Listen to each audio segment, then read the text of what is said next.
Have you heard the folklore about the blue willow china? Because I'm going to tell you about it today and the fairy tale it comes from. This design has been around and been very popular for hundreds of years. I actually grew up with my parents having this set. I remember my mother telling me that it was supposed to tell some kind of a story about something in ancient China, and so I researched it to kind of find out for myself. There's debate about who actually came up with this design, but most people believe it was one or two English companies in the 1700s. Now, this is during a time when chinoiserie, pardon my French, was very popular in Europe. It's basically a European translation of Asian art. The story behind it I'm about to tell you was likely totally made up to help sell the plates, and it really worked.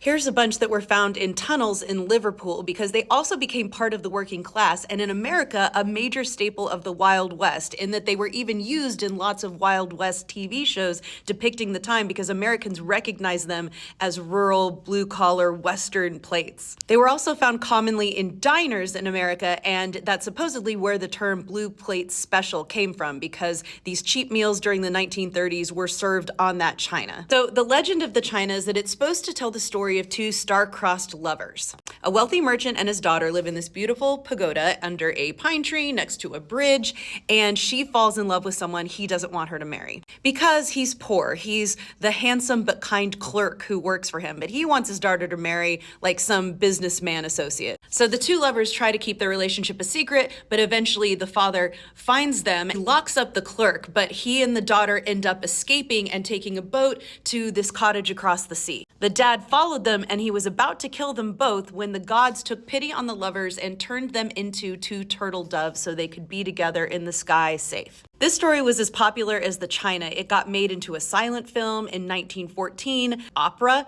called The Willow Pattern from 1901. Now, even though this supposedly Chinese story was likely made up by British dudes in the 1700s, some people say it's sort of based on a cool Japanese fairy tale that I'm going to tell you now called The Green Willow. It's about a young samurai named Tomotada, and he is supposed to be carrying this important message from his lord to a different lord across the land. He rides his horse all day until there's suddenly this huge storm, and so he's looking for shelter. He finds this small hut with a light inside by the banks of a river next to 3 green willow trees. 2 of them are old and heavy-limbed and close together, and the third one is like young and slender. So he knocks on the door, and depending on the version, either an old woman or an old man lets him in and says, "Come in, get dry, get warm." The old man and woman who live there get him dry, give him sake, give him food, and then suddenly someone else comes in, and it's their daughter, whose name is Green Willow, and she's so beautiful that immediately Tomotada is just in love with her. It says that night as he lay down to sleep, he thought, "I want this woman to be my wife." He doesn't want to leave the next day, but he has to fulfill his mission,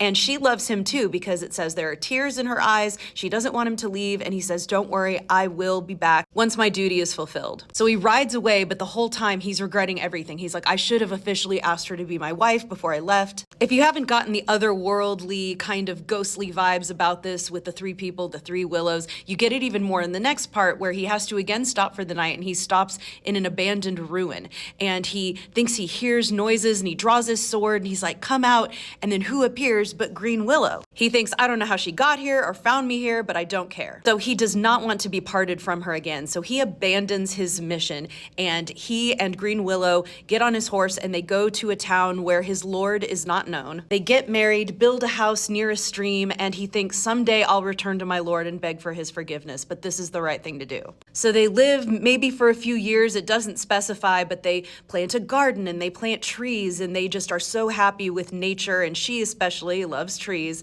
But then one night they're sitting together outside, and she suddenly cries out in pain. She cries out, my tree, they're cutting down my tree. They are cutting, the pain, the pain." Then she says, "Oh husband, I am so sorry I took you from your duty, but I loved you and I shall always love you, farewell." Then she's gone, and the only thing left in his arms are long, slender, golden willow leaves. It says in his heart he knew the truth, which is, she's been that willow tree this whole time. Someone cut it down, and now she's gone. He renounces the world, becomes a wandering monk, and eventually finds his way back to that same hut as before. The hut's completely gone, and just stumps remain of those 3 willow trees that he first saw. He falls to his knees, recites the prayer for the dead, and it says that he then built a hut on that spot, remained there for years, and then noticed a green shoot growing up from the stump of the young willow. He tended it and it grew into a beautiful willow tree, and at night when the wind went through the branches, he could hear it whispering, "Green willow, green willow." At last, when his life comes to an end, he dies at the base of the willow tree, and a seed from the willow tree falls down and lands on his bones. A new shoot comes forth from his body, and it grows up and entwines with her willow tree. It says the trunks of the two willows grew together, the branches entwined, and down under the earth their roots found each other in the darkness and embraced. Now as the wind moves through both of their branches, one seems to whisper Tomodata to the other, and the other whispers green willow back, murmuring in a tender reply as if they both dream and are asleep. So freaking beautiful. Honestly, it's better than the fake plate story, but I like that that led me to that story so that I got to tell it to you. And I know I usually tell you really messed up, weird fairy tales, but I thought it would be nice to tell a truly beautiful one today.